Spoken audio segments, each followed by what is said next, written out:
Assalamualaikum warahmatullahi wabarakatuh. Majlis Fatwa Kesatuan Ulama Islam Sedunia telah mengeluarkan fatwa bahawa umat Islam yang ada kemampuan wajib berjihad dengan senjata bagi membebaskan Palestin. Berhubung isu ini, bagaimana sikap kita?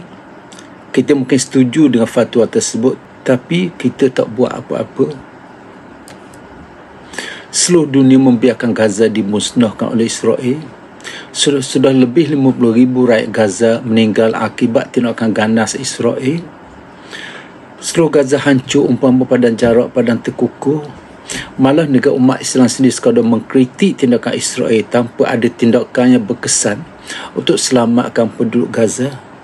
Bayangkan apa yang akan terjadi dengan Gaza bila Amerika masuk campur bantu Israel untuk menyerang dan menghancurkan Gaza. Kita semua pada umumnya memang dayus dan penakut.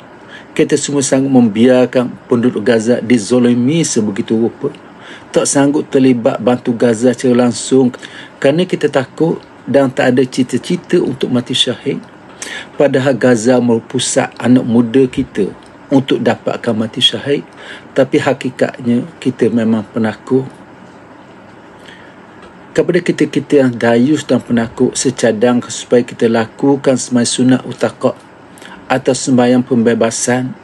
Kita mohon supaya Allah bebaskan Palestin seluruhnya dari penjajahan Israel. Tak ada tempat lagi untuk kita mengadu selain Allah SWT. Apa yang akan kita lakukan umpama setitis air dari mulut seekor burung yang cuba memadamkan api yang membakar Nabi Allah Ibrahim AS? Jika seluruh burung berkumpul untuk memadamkan api, insya-Allah api yang membakar Nabi Allah Ibrahim akan padam. Demikian juga dengan usaha kita, jika seluruh umat Islam melakukan sembahyang sunat pembebasan Palestin, insya-Allah Allah akan makbulkan doa kita semua dan Palestin akan dibebaskan. Sembahyang sunat utaqah ini disunahkan pada bulan Syawal. Kita masih ada lebih kurang 15 hari lagi untuk kita lakukan sembahyang sunat utaqah.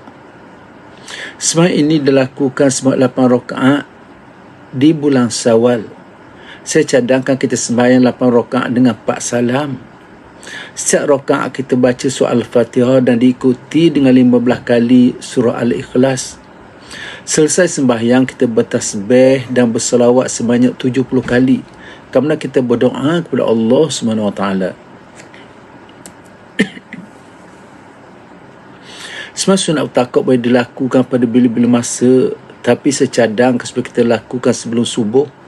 Oleh kerana semua utaqah ini memerlukan masa yang agak panjang, lebih kurang 1 jam, maka kita perlu persiapkan diri 1 jam sebelum subuh. Kita boleh baca apa doa sekalipun, tapi secadang sebelum baca doa seperti berikut. Ya Allah, aku pohon sebab Engkau bebaskan Palestin dari penjajahan Israel. Ya Allah, aku pohon sebab Engkau bebaskan Palestin dari penjajahan Israel. Ya Allah, aku pohon sebab Engkau bebaskan Palestin dari penjajahan Israel sepenuhnya. Ya Allah, hancurkan dari Israel, ya Allah, sebenarnya ia hancurkan Gaza. Ya Allah, hancurkan negara Israel, ya Allah, sebenarnya ia hancurkan Gaza. Ya Allah, hancurkan negara Israel, ya Allah, sebenarnya ia hancurkan Gaza.